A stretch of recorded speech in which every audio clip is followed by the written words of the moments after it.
अस्सलाम वालेकुम। Kaif 7 company law, आज इंशाल्लाह हम लोगों का लेक्चर नंबर 26 है। और आप लोगों को पता है कि हम चैप्टर अपना 4 स्टार्ट करने जा रहे हैं, जिसके अंदर हम सीईओ क्या होता है, उसकी टर्म्स ऑफ अपॉइंटमेंट क्या है और वो किस तरह ऑपरेट करता है, फंक्शन करता है, उसको पढ़ेंगे। और इसके अलावा अदर ऑफिसर्स में कुछ और ऑफिसर्स भी होते हैं कंपनी के, उनको भी पढ़ेंगे। मेन जो ऑफिसर्स होते हैं कंपनी के वो डायरेक्टर्स ही हैं। तो डायरेक्टर्स के ऊपर हमने काफ़ी डिटेल्ड डिस्कशन भी किया है। चैप्टर भी उसका बड़ा था, बड़ा इंपॉर्टेंट चैप्टर है। अब ये जो चैप्टर 4 है इंपॉर्टेंट तो ऑब्वियसली ये भी है लेकिन ये इसमें कम चीज़ें हैं, ये इंशाल्लाह जल्दी कवर हो जाएगा। 2 दिन के अंदर आपका ये चैप्टर एंड हो जाएगा, ठीक है। तो आज स्टार्ट करते हैं सीईओ, चीफ एग्जीक्यूटिव ऑफिसर। अभी तक हम लोगों ने बहुत बार सुना है कि चीफ एग्जीक्यूटिव ऑफिसर से मुराद क्या है, जो फोकल पर्सन होता है कंपनी का। मतलब है कि कंपनी ने अब अगर अपने आप को प्रेजेंट करना है किसी के सामने, तो बजाय इसके कि 8-10 बंदे लेकर चले जाए वहाँ पे धावा बोलने के लिए, वो एक बंदे को भेजते हैं जो कि उनका फोकल पर्सन कहलाता है, जो कि चीफ एग्जीक्यूटिव ऑफिसर कहलाता है। मतलब है कि तमाम एग्जीक्यूटिव ऑफिसर्स का चीफ होता है वो। ठीक है, आज एक तो उसकी जो टेक्निकल डेफिनेशन है उसको देखते हैं, थोड़ी थोड़ी सी बारीकियां चीज़ के अंदर उनको देखते हैं और इंशाल्लाह इस कॉन्सेप्ट को समझने की पूरी कोशिश करेंगे। सबसे पहले आ रहे हैं कि डेफिनेशन क्या है सीईओ की। तो कानून कहता है कि भाई कि CEO is in relation to a company means an individual, एक इंडिविजुअल है। मतलब है कि अगेन वही बात कि ये भी फिर लीगल पर्सन नहीं बन सकता, इंडिविजुअल कोई ह्यूमन बीइंग ही बन सकता है। सॉरी, आजकल ना थोड़ा सा गला डिस्टर्ब है। An individual who subject to the control and directions of directors, ये बार बढ़ी है, हमें इसको अंडरलाइन कर लें। Subject to the control and directions of directors, मतलब है कि सीईओ जो है वो काम करता है under directions and control of directors. इसका मतलब है कि डायरेक्टर साहिबान इसको कंट्रोल करते हैं। तो अगर हम कहेंगे कि भाई सीईओ जो है is controlled and directed by directors, तो ये बात ठीक है। मतलब बोर्ड जो है डायरेक्टर्स का वो इसको कंट्रोल करता है, डायरेक्शन देता है। और पहले ऊपर हमने क्या पढ़ा, इज अ नेचुरल पर्सन, ये एक नेचुरल पर्सन ही हो सकता है, एक इंडिविजुअल ही हो सकता है, ठीक है जी। Then is interested with the whole और substantially the whole of the powers of management of affairs. मतलब है कि उसको कंपनी को मैनेज करने की या तो सारी की सारी पावर्स दे रही जाती है कि भाई जो मर्जी करो कंपनी को मैनेज करो, या उसको ज़्यादातर पावर्स दे रही जाती है। तो बेसिकली बस उसने उसको इस तरह लिख दिया कि हो सकता है कि डायरेक्टर्स कहेंगे यार ये कुछ काम नहीं तुमने करना, इसके अलावा तुम सब करो, या चलो जो मर्जी तुम करो कंपनी को मैनेज करने के लिए। तो बेसिकली क्या है कि G is managing the affairs of company. Affairs वो वाले नहीं जो आप लोगों के कंपनी के अफेयर्स, ठीक है, मामलात कंपनी के operations. Then and includes a director और any other person occupying the position of a CEO by whatever name called and whether under a contract of service और अदरवाइज। वो कहता है कि भाई हो सकता है कि किसी एक डायरेक्टर को ही आप सीईओ बना दें, तो वो भी बिल्कुल ठीक है, ठीक है।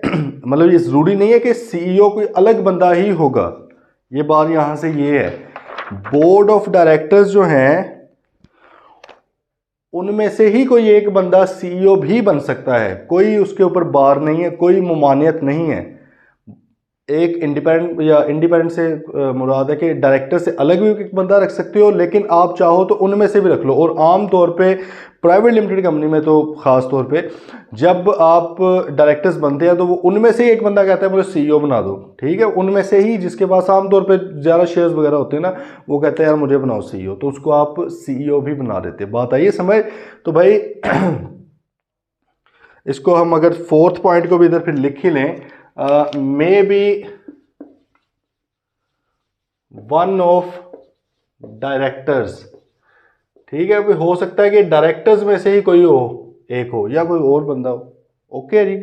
और लास्ट उसने क्या कहा कि इट डजेंट मैटर कि उसके साथ आपने कोई कॉन्ट्रैक्ट किया हुआ है सीईओशिप का या नहीं किया हुआ, ठीक है, मैटर नहीं करता। लिस्टेड कंपनी या जो बड़ी कंपनीज होती हैं उसमें क्या होता है, एमएनसीज वगैरह में, मल्टीनेशनल कंपनीज में लोग आमतौर पे कॉन्ट्रैक्ट करके लेके आते हैं सीईओ, बड़ा कोई आलीशान किस्म का बंदा, ठीक है, जिसने काफ़ी बड़ी बड़ी कंपनीज को रन किया हो, वहाँ से अच्छा उसने बिजनेस किया हो उन कंपनीज का, तो वो फिर उसको ले आते हैं, यार आप हमारे साथ आए, इतनी सैलरी फलां इतने टाइम पीरियड के लिए रहे। लेकिन वो कहते हैं डजेंट मैटर, हो सकता है कि आपके डायरेक्टर में से कोई बंदा बनना चाहे, उसके साथ कोई आपने कॉन्ट्रैक्ट नहीं किया। सही है, तो बात आ गई इस समय। अब अगर इसको हम समराइज करें सीईओ की डेफिनेशन को, तो फिर क्या बनता है कि भाई सीईओ एक ऐसा इंडिविजुअल है जो डायरेक्टर्स की डायरेक्शंस और कंट्रोल पर काम करता है। काम क्या करता है? ही मैनेजेस होल और substantially the whole affairs of the company. और वो सीईओ हो सकता है कि डायरेक्टर्स में से ही कोई बंदा हो या बाहर वाला भी हो सकता है, और इट डजेंट मैटर कि वो किसी कॉन्ट्रैक्ट के ऊपर है या विदाउट कॉन्ट्रैक्ट है। सही है जी, तो सीईओ की डेफिनेशन है। अब आगे आगे रिस्ट्रिक्शन ऑन अपॉइंटमेंट, कौन से लोग नहीं बन सकते जी सीईओ? क्योंकि हमने अक्सर ये कहा है CEO is a deemed director. ये ऊपर लिख लें वैसे ना, सीईओ के सामने लिख लें, जो हेडिंग है ना उस पर लिखे CEO chief executive officer is a deemed director. वो डायरेक्टर ही समझा जाता है। एक तो है ना कि डायरेक्टर में से ही कोई बंदा सीईओ बन गया, फिर तो वो सीईओ भी है डायरेक्टर भी है। लेकिन हो सकता है कि वो डायरेक्टर में से नहीं है, कोई और बंदा है, फिर भी वो डीम्ड डायरेक्टर समझा जाता है, वो भी डायरेक्टर ही कहलाता है। ठीक है जी, तो सीईओ क्योंकि डीम्ड डायरेक्टर है, तो डायरेक्टर बनने के लिए जो जो रिस्ट्रिक्शंस हैं, जो जो इन एलिजिबिलिटीज़ हैं, वही तमाम इन एलिजिबिलिटीज़ सीईओ बनने के लिए भी हैं। आपको पेपर में क्वेश्चन आ सकता है कि भाई सीईओ लगाना है और उधर इन एलिजिबिलिटीज़ लिखी होंगी, तो भाईजान वही हैं जो 9 इन एलिजिबिलिटीज़ तमाम कंपनीज के लिए, 2 लिस्टेड कंपनीज के लिए हैं। वो 11 की 11, अगर लिस्टेड कंपनी है तो 11 की 11 अप्लाई होंगी सीईओ के ऊपर भी, और अगर वो अदर देन लिस्टेड है तो वो 9 इन एलिजिबिलिटीज़ अप्लाई होंगी सीईओ के ऊपर। बात आ गई है समझ? तो सीईओ साहब के ऊपर भी वैसे ही सब कुछ अप्लाई होना है जैसे कि डायरेक्टर्स के ऊपर था। आगे आ रहे अपॉइंटमेंट ऑफ फर्स्ट सीईओ। तो भाई फर्स्ट डायरेक्टर्स को किसने किया था? फर्स्ट डायरेक्टर्स को कौन नॉमिनेट करता है या कौन उनको अपॉइंट करता है? उनको करते हैं सब्सक्राइबर्स टू द मेमोरेंडम। वही करते हैं ना कि भाई आप बन जाए। तो फर्स्ट सीईओ को भी कौन करेगा? सब्सक्राइबर्स टू द मेमोरेंडम करेंगे। आगे बात समझ, फर्स्ट सीईओ को भी कौन करेगा? सब्सक्राइबर्स टू द मेमोरेंडम ही करेंगे। आपके पास डॉक्यूमेंट मौजूद है इनकॉर्पोरेशन के कंपनी के, उसमें आप जाके देखेंगे मेमोरेंडम के अंदर, तो वहां पर आपके पास I believe private limited company की है शायद, तो उसमें 3 खाने आ रहे होंगे। ठीक है, वो नाम तो रिमूव किए हुए हैं, वो 3 इसलिए आ रहे हैं कि 2 तो डायरेक्टर है, उन 2 में से एक बंदा फिर सीईओ भी बना है। तो जो सब्सक्राइबर्स टू द मेमोरेंडम है वो इस सीईओ को भी अपॉइंट करते हैं। ठीक है, अच्छा अब एक फ़र्क है, बात का फ़र्क यह है कि भाई जो फर्स्ट डायरेक्टर्स थे उनको अपॉइंट करता है सब्सक्राइबर्स टू द मेमोरेंडम, लेकिन हमने कहा था कि उनकी जो टर्म है वो होती है till first AGM. First AGM तक वो रहते हैं, अनलेस वो रिजाइन कर दें या आप निकाल दें, वरना बाय डिफॉल्ट आपकी टर्म क्या होती है? 1 साल होती है, मतलब टिल फर्स्ट एजीएम होती है। ठीक है, सीईओ के केस में ऐसे है कि भाई टिल फर्स्ट एजीएम होती है, अनलेस वो छोड़ जाएं आप निकाल दें। लेकिन अगर कंपनी चाहे तो अगर सब्सक्राइबर्स चाहें कंपनी के, तो at the time of appointment उसकी मुद्दत कम भी रख सकते हैं। वो ये भी कह सकते हैं कि भाई यार आप 3 महीने के लिए सीईओ हैं, उसके बाद फिर हम रखेंगे नया। ठीक है, ये भी कहा जा सकता है। तो इधर आप बात इधर आगे समझ लें। The name of first CEO shall be determined by subscribers of memorandum, his specified particular shall be submitted along with documents of incorporation. मतलब वही उसका CNIC NTN एड्रेस वगैरह ये वो। The first CEO shall hold office up to the first AGM unless shorter period is fixed by the subscribers at the time of appointment। ये जो लिखा हुआ है ना unless shorter periods को अंडरलाइन करने, ये डायरेक्टर्स वाले में नहीं है, बाकी ये सेम ही है ना, मतलब उधर भी यही कुछ होता है इधर भी यही है, लेकिन ये वाली लाइन उधर नहीं है। शॉर्टर पीरियड वहां पे नहीं डिसाइड होता, इधर होता है। ठीक है जी, ही में अर्लियर रिजाइन और बी रिमूव, वो जाहिर है उसको पहले निकाला जा सकता है। नॉट विद स्टैंडिंग, वो कहता है अब मैं गवर्नमेंट के लिए बताने लगा हूँ, government shall have the power to nominate CEO for a public sector company in such a manner as may be specified. ठीक है भाई जहीर, पब्लिक सेक्टर कंपनी के लिए कौन करेगा? गवर्नमेंट करेगी नॉमिनेट। ठीक है जी, गवर्नमेंट के पास ये पावर्स होंगी। ओके भाई, नीचे आ रहे हैं appointment of subsequent CEO. Subsequent CEO कैसे होंगे? सब्सिक्वेंट सीईओ के लिए भाई साहब हमने कहा कि ये सीईओ साहब जो है किसकी डायरेक्शन और कंट्रोल में काम करते हैं? डायरेक्टर्स की। तो इसका मतलब है कि इनको अपॉइंट कौन करता है? डायरेक्टर्स अपॉइंट करते हैं। कौन अपॉइंट करता है? डायरेक्टर्स अपॉइंट करते हैं। कंट्रोल जब डायरेक्टर कर रहे हैं तो कंट्रोल का मतलब क्या है? तेन कट देंगे अगर काम ना किया, ये कंट्रोल है ना, उसके ऊपर ज़रा उन्होंने हाथ तगड़ा रखा हुआ है। तो क्यों रखा हुआ है? क्योंकि उनके हाथ में पावर है। तो भाई आपका जो है CEO है, ठीक है, subsequent chief executive shall be appointed within 14 days of the election of directors themselves or occurring of casual vacancy in the office of CEO। ठीक है भाई, वो कह रहा है कि जब भी डायरेक्टर्स का इलेक्शन होगा तो उसके 14 डेज के अंदर अंदर CEO को आपने चूज करना है। जब आपका डायरेक्टर्स का इलेक्शन होगा तो इलेक्शन होने के बाद 14 दिन के अंदर अंदर आपने CEO को अपॉइंट करना है, या अगर कैजुअल वैकेंसी अराइज हो गई तो उसके भी 14 दिन के अंदर अंदर करना है। उधर डायरेक्टर्स के केस में क्या था, कैजुअल वैकेंसी के लिए 30 डेज थे, लेकिन CEO बड़ा ही ज्यादा इंपॉर्टेंट बंदा है, ठीक है, बल्कि सॉरी कैजुअल वैकेंसी के लिए 90 डेज थे for listed companies. Other than listed company के लिए तो टाइम ही नहीं बताया हुआ, ठीक है। और उसमें तो ये भी बताया हुआ था कि अगर कैजुअल वैकेंसी के बाद आपके मिनिमम नंबर ऑफ डायरेक्टर से नीचे बात ना आए तो आप चाहे ना ही अपॉइंट करो अदर देन लिस्टेड के लिए, ठीक है। लिस्टेड के लिए 90 दिन का हुआ है, लेकिन भाई CEO मेन पर्सन है, फोकल पर्सन है, फोकल पर्सन का हर वक्त मौजूद होना बड़ा जरूरी है, इसलिए उन्होंने टाइम कम दिया हुआ है। दोबारा सुन ले, उन्होंने कहा कि भाई अगर तो डायरेक्टर्स के इलेक्शन हुआ है सब्सिक्वेंट तो उसके 14 दिन के अंदर अंदर CEO भी आपने मुंतखब करना है, ठीक है। और अगर कैजुअल वैकेंसी राइज होगी CEO की पोजीशन पे, CEO मर गया, छोड़ गया, निकाल दिया, तो फिर भी 14 दिन के अंदर अंदर फौरन करो उसको, ठीक है जी, ओके। तो टर्म ऑफ ऑफिस उसने कहा जी the subsequent CEO shall be appointed for a maximum period of 3 years। अब यहाँ पे मैक्सिमम को अंडरलाइन कर लें, डायरेक्टर्स वाली बात में मैक्सिमम नहीं था। जब हमने कहा था कि डायरेक्टर्स सब्सिक्वेंट डायरेक्टर्स उनकी टर्म क्या होगी, तो हमने क्या पढ़ा था कि भाई उनकी 3 साल टर्म होगी, शैल be appointed for a term of 3 years unless वो रिजाइन वगैरह कर जाए, वो तो इधर भी है, ठीक है। लेकिन यहां पे उसने कहा कि मैक्सिमम 3 साल के लिए अपॉइंट करना। इसका मतलब है कि आप 1 साल के लिए भी कर सकते हो, आप 2 साल के लिए भी कर सकते हो, 9 माह के लिए भी कर सकते हो, 8 माह के लिए भी कर सकते हो, 18 माह के लिए भी कर सकते हो। बात आई है समझ। डायरेक्टर्स के केस में उसने कहा 3 साल के लिए आपने नॉमिनेट करना है, अपॉइंट करना है 3 साल के लिए। अब वो बात की कहानी है कि आपने किसी वजह से निकाल दिया उसको, लेकिन रखते हुए नहीं, आपके जहन में होना चाहिए रखते हुए 3 साल के लिए आपने रखना है। यहां पे वो कह रहा है कि भाई आप मैक्सिमम 3 साल के लिए रख सकते हो, तो इनका मतलब है थोड़े टाइम वास्ते भी रख सकते हो। बात आई समझ, ये इसको अंडरलाइन करके लिख लें कि फ़र्क है, वरना वो होता है ना मोस्टली, क्योंकि डायरेक्टर्स की तरह ही है मोस्टली चीज़ें इसकी, तो बंदा फिर वो उस हिसाब से कंफ्यूज हो जाता है, बंदी भी। अच्छा, the CEO appointed against a casual vacancy shall hold office till the directors elected in the new election appoint a CEO, the retiring CEO can be reappointed. हाँ, अब ये तो उसने पहले बता दिया ना, सब्सिक्वेंट CEO जो आमतौर पे मतलब कि डायरेक्टर्स का इलेक्शन हुआ 14 दिन के अंदर अपॉइंट किया, अब वो मैक्सिमम 3 साल के लिए उसको आप अपॉइंट कर सकते हो, ठीक है। देन दोबारा उसने नीचे क्या कहा कि अगर कैजुअल वैकेंसी अराइज हो जाती है, कैजुअल वैकेंसी अगर अराइज हो जाए तो वहां पर फिर आपने जो CEO को अपॉइंट करना है वो कब तक अपॉइंट रहेगा, ऑब्वियसली जब तक अगले इलेक्शन के अंदर दोबारा कोई नया CEO नहीं बनता। हमने डायरेक्टर्स की कैजुअल वैकेंसी में भी यही पढ़ा ना कि अगर कैजुअल वैकेंसी एक जगह पे अराइज हो रहा है तो वो बंदा जो नया आता है वो उन्हीं डायरेक्टर्स के रिमेनिंग टाइम पीरियड तक रहता है, ठीक है, मतलब कि जब तक कि अगले डायरेक्टर्स नहीं आते, अगला इलेक्शन नहीं होता। इधर भी यही है कि भाई जब तक अगला CEO नहीं आएगा ये बंदा वहां पर मौजूद रहेगा। ओके, बात आ गई समझ। और एक जो रिटायरिंग CEO है वो दोबारा अपने आप को इलेक्शन के लिए नॉमिनेट कर सकता है, मतलब वो उसको आप दोबारा भी अपॉइंट कर सकते हैं, ठीक है, बात आ गई समझ। अगर एक CEO रिटायर हो गया तो उसको एक्सटेंशन मिल सकती है, एक्सटेंशन आपको पता है हमारे यहाँ मिल तो जाती हैं, फिर क्या बनता है, ठीक है। तो भाई आप उसको दोबारा भी अपॉइंट हो सकता है CEO। आगे आ रहे हैं, continue until successor is appointed.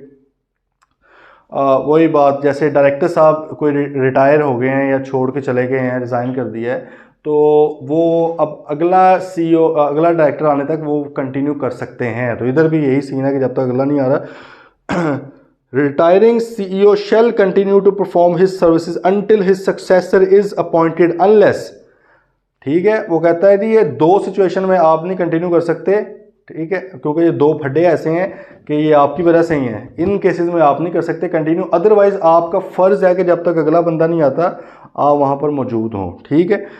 Unless his office was expressly terminated, unless उसको निकाला गया हो। मुझे क्यों निकाला? अगर तो किसी वजह से उसको निकाला गया है तो फिर भाई को क्यों वहां पे उसको काम करने की इजाजत देनी है, फिर नहीं वो कर सकता।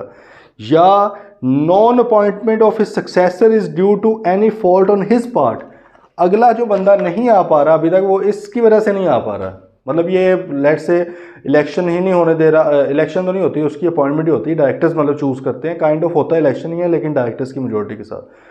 अच्छा, अब ये कोई मीटिंग ही नहीं होने दे रहा डायरेक्टर्स की जिसके अंदर वो बात हो। जब डायरेक्टर्स कहते हैं बंदा रखना है सीईओ, वो कोई ना कोई फड्डा डाल देता है, कुछ ना कुछ कर देता है। तो अगर तो दो रीजंस हैं, या तो ये है कि भाई इसको ठुड्डे मार के निकाला गया है तो अब इसको बाद निकाल दिया है, जब इसको ठुड्डे मारे जाए उनको किस मुंह से आप कहोगे कि यार अगला बंदा आने तक आप बैठ, तो उसको निकाल दिया। सेकंड क्या है कि भाई अगर इसकी वजह से अगला बंदा नहीं आ पा रहा किसी भी रीज़न से, ठीक है, ये नहीं इलेक्शन होने वो अपॉइंटमेंट नहीं होने दे रहा, या ये कोई ऐसी सिचुएशन क्रिएट करके बैठा हुआ है, तो फिर इसको कहेंगे भाई जान चल मेरा पुत्र तू छुट्टी कर, ठीक है। अदरवाइज ये सीईओ अगले के आने तक रहेगा। Nomination by federal government, the federal government shall have the power to nominate CEO of a company where majority of directors are nominated by the government. उसने कहा भाई अगर कोई कंपनी है उसके अंदर मेजॉरिटी डायरेक्टर्स गवर्नमेंट नॉमिनेट करती है तो भाई फिर उधर क्या सीईओ भी गवर्नमेंट ही नॉमिनेट करेगी, क्योंकि कंट्रोल उसके हाथ में ना, हमने कहा कंट्रोल बाय डायरेक्टर्स। आगे भाई गल समझ, नीचे आ रहे हैं terms of appointment. The terms and conditions of appointment of a CEO are determined by the directors और the company in general meeting in accordance with the provisions in the articles. The terms and conditions of appointment of CEO nominated by government shall be determined by the government. सही है। अब उसने कहा कि जो उसकी terms of appointment मतलब उसकी सैलरी या उसका टाइम, कितने टाइम के लिए उसको अपॉइंट करना है, और क्या वो किसी और कंपनी का सीईओ बन सकता है मीनवाइल या नहीं, मतलब जो भी टर्म्स ऑफ अपॉइंटमेंट है वो या तो डायरेक्टर्स डिसाइड करते हैं जिन्होंने इलेक्ट करना है, जिन्होंने उसको अपॉइंट करना है, या कंपनी करेगी, मतलब कि जनरल मीटिंग के अंदर शेयर होल्डर्स करेंगे, जो भी आर्टिकल्स के अंदर लिखा हुआ है। आर्टिकल्स के अंदर इस बारे में मोस्टली डायरेक्टर्स का लिखा होता है, ठीक है, बाय डिफॉल्ट। लेकिन खैर अगर आर्टिकल्स में ये लिख दिया गया कि भाई शेयर होल्डर्स करेंगे या मेंबर्स करेंगे decide terms of appointment of CEO, तो फिर वही करेंगे, ठीक है। लेकिन अगर नहीं लिखा हुआ या डायरेक्टर्स का लिखा हुआ फिर डायरेक्टर्स करते हैं, और अगर गवर्नमेंट कर रही है नॉमिनेट तो फिर गवर्नमेंट ही करेगी, उसकी जाहिर है। ओके जी। रिपोर्ट्स टू बोर्ड, क्योंकि हमने कहा कि he is controlled and directed by directors, तो भाईजान डायरेक्टेड का मतलब क्या है कि डायरेक्टर्स इसको हुक्म दे रहे हैं, डायरेक्टर्स के ऑर्डर पे ये चल रहा है, तो ये रिपोर्ट भी उन्हीं को ही करेगा, अकाउंटेबल भी उन्हीं को ही होगा, ठीक है। वो हमने जो चेन ऑफ कमांड पढ़ी हुई है किसी दौर में, तो चेन ऑफ कमांड में डायरेक्टर्स के ऊपर फिर सीईओ के ऊपर डायरेक्टर्स होते हैं, ठीक है। मतलब सीईओ उन्हीं में से एक फोकल पर्सन होता है, ये उसको रिपोर्ट करता है। Status of a director, the CEO if not already a director, क्योंकि हमने कहा है कि may be one of director he CEO बन जाए। अगर तो एक डायरेक्टर ही सीईओ बन गया तो फिर तो उसको अलग से कुछ समझने की जरूरत नहीं है, डायरेक्टर वो तो है ही डायरेक्टर। लेकिन वो कहता है कि अगर ये ना भी होता, कोई बाहर का भी बंदा होता, फिर भी ये क्या कहलाना था, ये डायरेक्टर ही कहलाना था, इसका स्टेटस डायरेक्टर वाला। The CEO if not already a director shall be deemed to be a director in addition to his being a CEO of the company. एक बंदा जो डायरेक्टर नहीं है, ठीक है, वो सीईओ बना है, तो फिर भी वो सीईओ भी है, डायरेक्टर भी कहलाएगा, ओके। और अगर एक बंदा डायरेक्टर है, सीईओ भी बन गया, तो फिर तो already director and CEO. He shall be entitled to all the rights and privileges and subject to all liabilities of being a director. जो जो डायरेक्टर के राइट्स होते हैं, लाइबिलिटीज होती हैं, ड्यूटीज होती हैं, वो सारी की सारी इसकी भी हैं, ओके जी। हाँ, अब आगे बात आगे जी निकालने की। Removal of chief executive. Chief Executive may be removed through any of the following modes at any point in time regardless of any provisions in the articles or in his appointment to the contrary।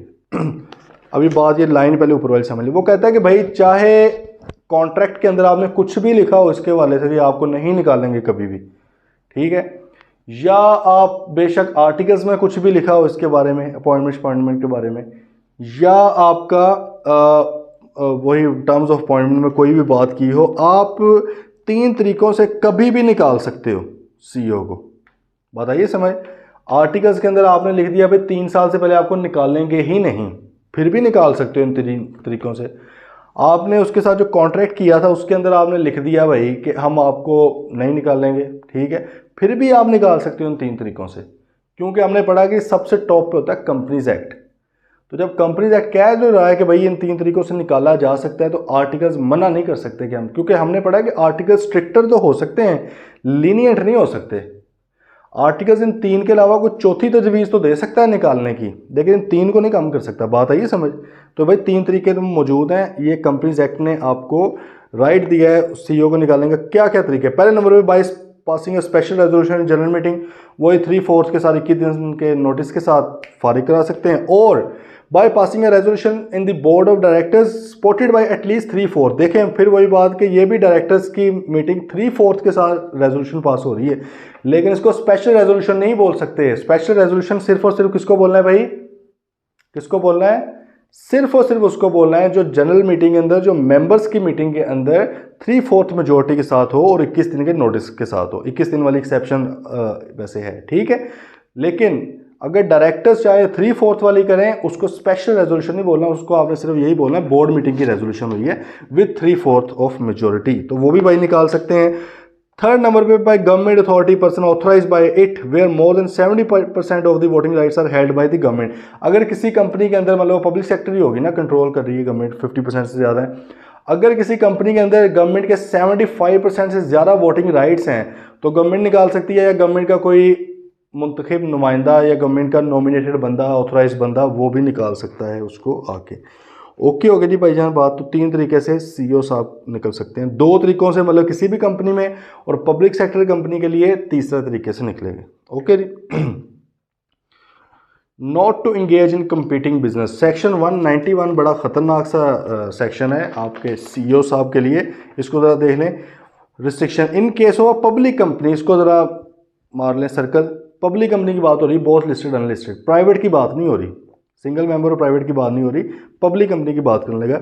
In case of a public company a CEO, his spouse and minor children are prohibited, restricted भी नहीं, prohibited to engage in a business which competes with the business of the company in which he is a CEO or with the business of any of its subsidiary company। ठीक है कि भाई अगर एक company है XYZ, ये भाईजान है जी इसके CEO, और ये काम करते हैं टेक्सटाइल का, ठीक है। एक कंपनी है जी JKL, ये कंपनी भी काम करती है टेक्सटाइल का, कंपीटिंग बिजनेस है ना, उसी कंपीट में है। अगर ये काम करे सीमेंट का तो फिर तो कोई मसला नहीं, ये शुगर का कर रही होती कोई मसला नहीं था, ये काम करी टेक्सटाइल का, कंपीटिंग बिजनेस में है।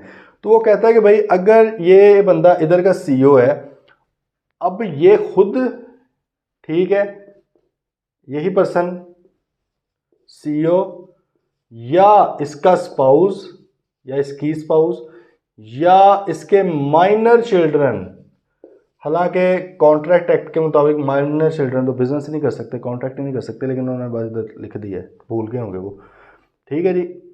अच्छा, मेजर चिल्ड्रन नहीं लिखा, क्योंकि मेजर चिल्ड्रन कानून यहाँ पे कह रहा है कि वो बालिग हो गए हैं, अब उनकी अपनी रिस्पॉन्सिबिलिटी है, अपनी फैमिलीज़ हैं, 18 साल के होते हैं, उन्होंने शादी भी कर ली है, बच्चे भी हो गए हैं, तो अब वो सारा अपना खर्चा खुद उठा रहे हैं, तो वो आज़ाद हैं इस कैद से, ठीक है। लेकिन अगर एक पब्लिक कंपनी है, ये पब्लिक कंपनी है मतलब कि, ठीक है, इसका CEO किसी और कंपनी, वो चाहे पब्लिक हो या प्राइवेट हो, वो उसका नहीं मैटर करता, अपनी वाली पब्लिक होनी चाहिए, ठीक है, वो कंपीटिंग बिजनेस में है, तो अगर ये CEO उसमें काम कर रहा है, ठीक है, या इसका स्पाउस है उधर, या इसके माइनर चिल्ड्रन है इसमें, ठीक है, या ऐसी कंपनी जो इस कंपनी की सब्सिडरी के साथ उसमें हो, कंपीट में हो, कंपटीशन में हो, पब्लिक कंपनी या उसकी सब्सिडरी के साथ अगर आप कंपटीशन में आए तो फिर भाई आप उस दूसरी कंपनी में काम नहीं कर सकते। ज़रा समझिए दोबारा। इन case of public company a CEO, his spouse and minor children are prohibited to engage in a business which competes with the business of the company XYZ in which he is a CEO or with the business of any of its subsidiary company।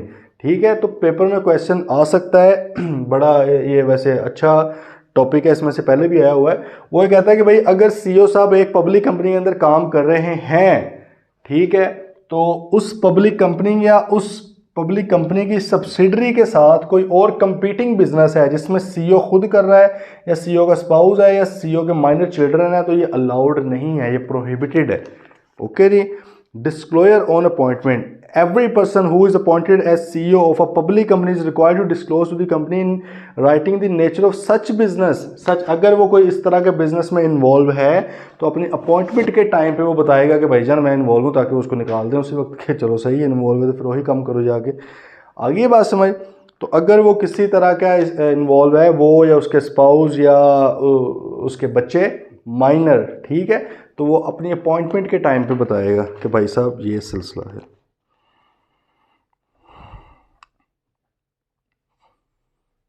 आगे समझ ये कोई नहीं।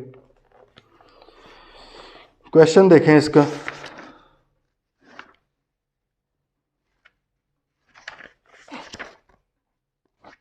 देखें कितने ज़्यादा सवाल हैं हमें थोड़े से हिस्से में से, अभी अपडेटेड नहीं है इसका वो देखिएगा पलंदा प्रैक्टिस सेट, थोड़े से हिस्से में से कितने सवाल आए हमारे लेटेस्ट पेपर के। प्रैक्टिस क्वेश्चन 1 देखें भाई, इस सीईओ का बस इतना ही था, तो सीईओ को पहले ज़रा रिवाइज ना कर लें, रिकैप कर लेते हैं। सीईओ साहब कौन है? सीईओ एक ऐसा इंडिविजुअल है, एक ऐसा इंसान है, ह्यूमन बीइंग है, जो कि डायरेक्टर्स की डायरेक्शंस में या उनके कंट्रोल में काम करता है। काम ये क्या करता है? कंपनी के अफेयर्स को, कंपनी के फंक्शंस को, कंपनी के ऑपरेशंस को मैनेज करता है, ठीक है जी। अब क्या ये सीईओ का डायरेक्टर होना ज़रूरी है? मतलब डायरेक्टर्स में से ही कोई बंदा सीईओ बन सकता है? ज़रूरी नहीं है, डायरेक्टर्स में से भी कोई बंदा सीईओ बन सकता है और कोई बंदा बाहर से भी आके सीईओ बन सकता है। लेकिन what ever the case is, CEO हमेशा एक डीम्ड डायरेक्टर कंसिडर किया जाता है, ठीक है। चाहे वो बाहर से भी आया हो, वो डायरेक्टर नहीं था, सिर्फ सीईओ बनने आया, फिर भी उसके पास तमाम इख्तियारात, तमाम लाइबिलिटीज़, राइट्स, ड्यूटीज़ वगैरह वही हैं जो किसी डायरेक्टर की होती हैं। इसलिए सीईओ को मुंतखब करते हुए भी एलिजिबिलिटी, इन एलिजिबिलिटी क्राइटेरिया एग्जैक्ट वही है जो एक डायरेक्टर को मुंतखब करते हुए है। इंडिपेंडेंट डायरेक्टर वाला नहीं है, वो एक अलग चीज़ है। सिंपल डायरेक्टर अपॉइंट करते हुए जो चीज़ें हैं तो भाई वो तमाम की तमाम इसके ऊपर भी लगेंगी। अब ये जो फर्स्ट जो सीईओ है उसको कौन अपॉइंट करता है? तो जिस तरह फर्स्ट डायरेक्टर्स को अपॉइंट करते थे सब्सक्राइबर्स टू द मेमोरेंडम, और उसकी टर्म होती थी टिल फर्स्ट एजीएम, इधर भी क्या होगा? सीईओ साहब को भी फर्स्ट सीईओ को subscribers to the memorandum appoint करेंगे, लेकिन इसकी जो टर्म है वो टिल फर्स्ट एजीएम से कम भी हो सकती है, ठीक है जी। अच्छा, फिर उसके बाद आ गया जी सब्सिक्वेंट सीईओ। तो सब्सिक्वेंट सीईओ जो बाद वाले बनने हैं वो कब बनेंगे? जब जब इलेक्शन होगा डायरेक्टर्स का, उसके 14 दिन के अंदर। डायरेक्टर्स का इलेक्शन आपको पता है कि 3 साल बाद होता है, ठीक है। तो 3 साल बाद जब इलेक्शन होगा पूरे बोर्ड का, तो उसके 14 दिन के अंदर अंदर आपको सीईओ नॉमिनेट करना पड़ेगा, सीईओ अपॉइंट करना पड़ेगा। या अगर कैजुअल वैकेंसी राइज हो जाती है सीईओ की पोजीशन पे, तो वहां पर भी आपको 14 डेज के अंदर अंदर अपॉइंट करना पड़ेगा। अब ये जो सब्सिक्वेंट वाला होता है, इसकी मुद्दत मुलाजमत कितनी होगी? तो भाईजान इसकी मैक्सिमम 3 साल होगी मैक्सिमम, ठीक है। लेकिन 3 ईयर से कम हो सकती है। डायरेक्टर्स में हमने कहा था भाई 3 साल ही होगी, अनलेस वो छोड़ जाएं या रिजाइन कर जाएं। इधर है कि भाई मैक्सिमम 3 साल है, कम भी हो सकती है अनलेस वो छोड़ जाएं, रिजाइन कर जाएं। ओके भाई, तो ये सिलसिला है। अब इनकी जो टर्म्स ऑफ अपॉइंटमेंट है, इनकी सैलरीज वगैरह हैं, इनके रेम्यूनरेशन पर्क्स वगैरह, वो कौन डिसाइड करता है? वो कंपनी भी कर सकती है अपनी मीटिंग में, और आपके डायरेक्टर्स भी कर सकते हैं, जो भी आर्टिकल्स में लिखा हुआ है। अगर गवर्नमेंट ने नॉमिनेट किया है तो फिर वो गवर्नमेंट करेगी ऑब्वियसली, ठीक है जी। ये हमने कुछ देखा है। उसके बाद हमने कहा कि भाई सीईओ साहब जो हैं अगर छोड़ जाते हैं, रिटायर हो जाते हैं, तो अगला सीईओ आने तक वो अपने काम फ़राइज़े मनसबी सरंजाम देते रहेंगे, अनलेस वो 2 सिचुएशन हो। 2 क्या है कि एक तो उसको धक्के देकर निकाला गया है, तो अब तो ऑब्वियसली उसकी भी कोई इज्जत होनी चाहिए, ठीक है, वो अपनी काम करेगा।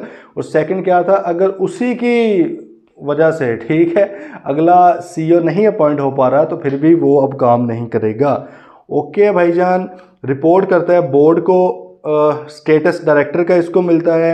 अगर आप रिमूव करना चाहते हैं सीईओ को, तो आप बेशक रिमूव कर सकते हैं। बेशक आर्टिकल्स में कुछ और भी लिखा हो कि इसको नहीं करना, जो मर्जी लिखा हो, स्टिल कंपनीज एक्ट क्योंकि प्रिवेल करता है, सुप्रीम एक्ट है कंपनीज के लिए, तो इसको फॉलो करना पड़ेगा। 3 तरीका है वारदात है इसको निकालने के। एक है जी कि कंपनी के अंदर स्पेशल रेजोल्यूशन पास करवा दो, ठीक है। दूसरा क्या है कि डायरेक्टर्स की मीटिंग के अंदर 3/4 की रेजोल्यूशन पास करवा के निकलवा दो।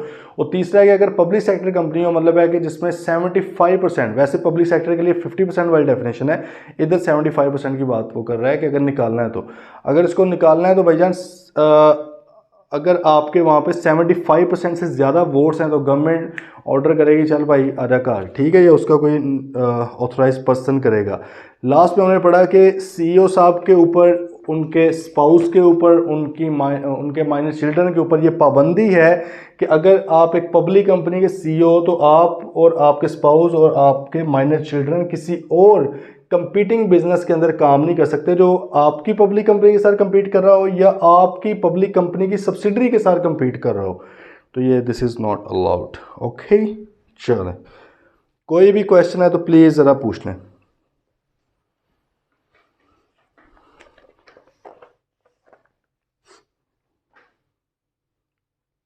ठीक है, चलें ज़रा क्वेश्चन देखें। प्रैक्टिस क्वेश्चन 1 है, Fraya limited an unlisted public company is engage in the business of manufacturing and sale of plastic bottles in Lahore.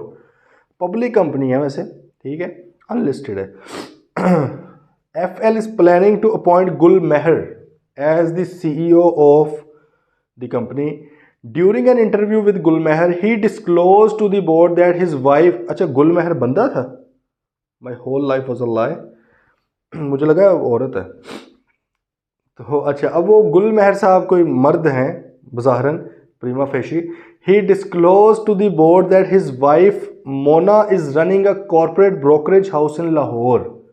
Okay जी, देखें अब बात वही आ गई, हमने कहा था कि सीईओ की एलिजिबिलिटी इन एलिजिबिलिटी भी वही है सारी की सारी जो डायरेक्टर्स की है, ठीक है। अच्छा, अब जेहन में रखना है, पब्लिक अनलिस्टेड कंपनी है भाई, उसने कहा कि मेरी जो वाइफ है वो एक ब्रोकरेज हाउस की वो मतलब चला रही है brokerage house. Under the provision explain whether FL can appoint Gul Mehar as the CEO of the company. तो भाई पहले तो हम इसकी लीगल प्रोविजन ज़ाहिर है लिखेंगे क्योंकि नंबर 4 है इस सवाल के, तो सिर्फ अगर येस नो कर देंगे तो वो मसला हो जाएगा। पहले तो हम लिखेंगे भाईजान जो सीईओ की एलिजिबिलिटी है वो सेम वही है जो डायरेक्टर्स की एलिजिबिलिटी है, और डायरेक्टर्स की एलिजिबिलिटी क्राइटेरिया के अंदर हम जाके एक चीज़ पढ़ते हैं कि आपका स्पाउस ब्रोकरेज हाउस का नहीं होना चाहिए, लेकिन वो लिस्टेड कंपनीज के लिए है। बिकॉज दिस कंपनी फ्राया limited is an unlisted company, therefore Gul Mehar is eligible to be appointed as a CEO of the said company. Okay, हो रहेगा, इसको पढ़ लेना ज़रा। मसला है कि आता सारा कुछ होता है, आप लोगों को भी लिखने में मसला है ना, तो लिखना तो भाई पड़ेगा, और जब तक क्वेश्चंस करेंगे नहीं लीगल प्रोविजन लिखनी नहीं आएगी। वैसे थोड़ा बेहतर हो गए इस बार, तो अगर लीगल प्रोविजन लिखनी नहीं आएगी तो मसाइल ही मसाइल पैदा होते जाएंगे, इसलिए इसको करें।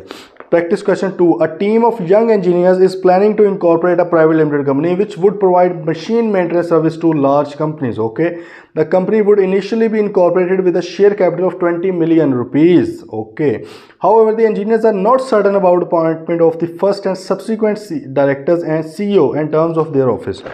ओके जी, उन्होंने कहा भैया हमें 20 मिलियन रुपीस लगाने, लेकिन हमें पता नहीं है कि फ़र्स्ट डायरेक्टर्स क्या होते हैं और ये सब्सिक्वेंट डायरेक्टर्स क्या होते हैं, फर्स्ट सीईओ क्या होता है, सब्सिक्वेंट सीईओ क्या होता है। दस दियो यार, तुम सिंपल है, इसमें क्या बताना है, ठीक है। प्रैक्टिस क्वेश्चन 3, वेदर और not the following statement is in accordance with the provisions of the support your answer with the reason. Okay जी, वो कहता है भाई रीजनिंग दो, ज़रा लॉजिक के साथ जवाब दें। A CEO other than the first CEO of the company is appointed by the shareholders in the annual general meeting of the company for a period up to the next annual general meeting. उसने कहा कि भाई जो CEO है first के अलावा बार मतलब subsequent CEO है, उसको शेयर होल्डर्स अपॉइंट करते हैं जनरल मीटिंग के अंदर, और वो बंदा नेक्स्ट एनुअल जनरल मीटिंग तक मौजूद रहता है, सीईओ रहता है। तो बताएं क्या है सही है? जवाब आपका हो गया गलत, ठीक है, ये इनकरेक्ट स्टेटमेंट है। हमें पता है कि सीईओ को कौन अपॉइंट करता है, इनको डायरेक्टर्स अपॉइंट करते हैं, और ये भाईजान आपके जो हैं within 14 days of the date of election of directors, उसके अंदर अंदर ये बंदे क्या करते हैं, बनते हैं, या अगर इसकी कैजुअल वैकेंसी हो तो उसके भी 14 डेज के अंदर अंदर ये होते हैं, और इनकी मुद्दत मुलाजमत भी आपने बता देनी है। Okay ji. Question 4, Tabdeeli limited, Tabdeeli private limited TPL has recently been converted into a public listed company. चलो भाई, अब वो TPL प्राइवेट लिमिटेड थी, वो सीधा ही उठ के क्या बन गई, पब्लिक लिस्टेड कंपनी। उन्होंने पब्लिक भी नहीं बनाया, उसको सीधा ही बना दिया, ठीक है। And the directors intend to appoint a new CEO of the company. Okay जी, under the provisions of the company briefly explain the requirements for the appointment of CEO, also state the restrictions if any on the appointment of a CEO. अच्छा, अब उन्होंने requirement के ऊपर बात कर रहे हैं, उसकी एलिजिबिलिटी इन एलिजिबिलिटी वगैरह के हवाले से बात नहीं हो रही, ठीक है। अगर वो कहता है एलिजिबिलिटी क्राइटेरिया, फिर आपने वो छापना था वो डायरेक्टर्स वाला, लेकिन यहाँ पे वो कह रहा है उसकी रिक्वायरमेंट क्या है। तो हमें भाई पता है कि आपकी जो कंपनी है वो पब्लिक लिस्टेड में बन गई है, ठीक है। तो उसमें यही है कि भाई with in 14 days of election of directors आपने उसको बना देना है। उसकी मुद्दत मुलाजमत क्या होगी, जब वो एक्सपायर होगा तो वो दोबारा से भी इलेक्शन लड़ सकता है, और ये सारा सिलसिला इसको देख लीजिएगा, सिंपल है ये, ठीक है। रिस्ट्रिक्शन की बात है तो आप वही कि जो बंदा डायरेक्टर नहीं बन सकता वो CEO भी नहीं बन सकता। Practice question 5, mister Babar is currently working as a marketing manager in ST limited, STL में मार्केटिंग मैनेजर के तौर पे काम करे। The management intends to appoint him as the CEO of the company, okay. He is willing to accept the offer and has requested for a loan of ₹10 million. सही है, उसने कहा कि भाई मैं बन जाऊंगा लेकिन पहले मैंने कर्जा दो, मांगने लग गया साथ ही, ठीक है। तो सही है। More over he had also taken a loan in 2009 of which ₹1 million is still outstanding. उसने भाई 2009 के अंदर भी हमसे कर्जा लिया था जिसमें से 1 मिलियन अभी तक पेंडिंग है, नहीं दिया गया। वो कह रहा है कि भाई state the conditions as specified in the company which STL would need to comply with in respect of the above loans, ठीक है। तो भाई इस केस में हमने वो पढ़ा हुआ है ट्रांजैक्शंस वाला, ठीक है, जो डायरेक्टर्स के साथ होती है ना, कैश नॉन कैश ट्रांजैक्शंस वाली सिस्टम, वही इधर भी लग जाएगा, ठीक है। हम इसमें क्या कहेंगे भाई, पहले तो अप्रूवल चाहिए मीटिंग का, फिर वो बैंकिंग चैनल के थ्रू होना चाहिए, और फिर क्योंकि लिस्टेड कंपनी है तो फिर आपको SECP से अप्रूवल भी उसका लेना पड़ेगा। 2009 के लोन के बारे में उसने कहा कि वो या तो आप सेटल कर दें उसको, या फिर आप क्या करें, अपने मेंबर से अप्रूवल लेकर उसको कम करवाएं या रीनिगोशिएट करें, जैसे भी है।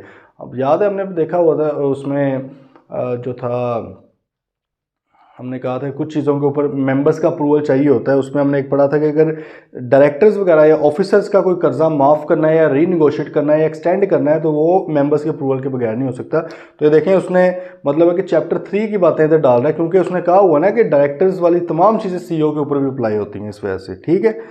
ओके जी, क्वेश्चन 7 पे आए ज़रा। 6 तो सिंपल ही है, उसने कहा निकालना कैसे। 7, board of directors of ABC limited consist of 12 directors, okay.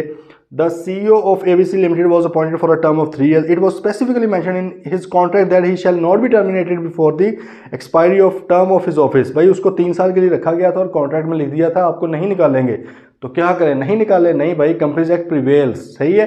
Companies act तो आपको कहता है कि निकाल सकते हैं, फिर भी आप, the directors are not satisfied with the performance of the CEO and want to remove him, can they remove the CEO in presence of such clauses.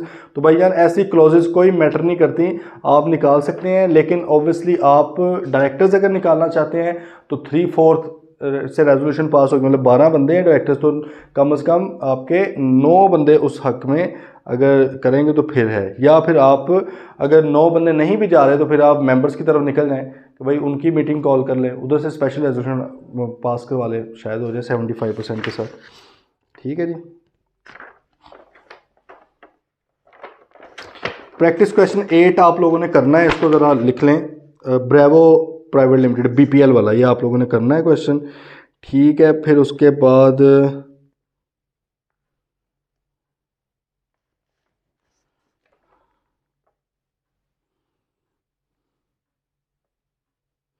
Practice question 11 ये आप लोगों ने करना है खुद, ठीक है।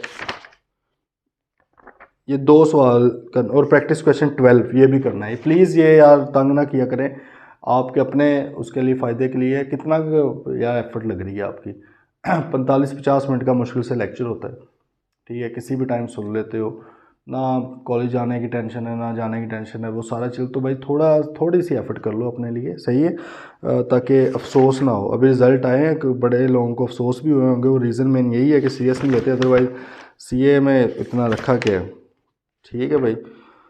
चलें जी, ओके सीन है। अब कल का लेक्चर एक छोटू सा लेक्चर होगा, क्योंकि आज जो प्रैक्टिस हमने कर ली है कल के लेक्चर में करनी थी, लेकिन आज ही होगी ये साथ ही, ठीक है जी। तो आप लोगों ने काम बस करना है अपना जो दिए। चलें जी, इंशाल्लाह फिर मिलते हैं कल अदर ऑफिसर्स के साथ। टिल देन टेक केयर, अल्लाह हाफिज़।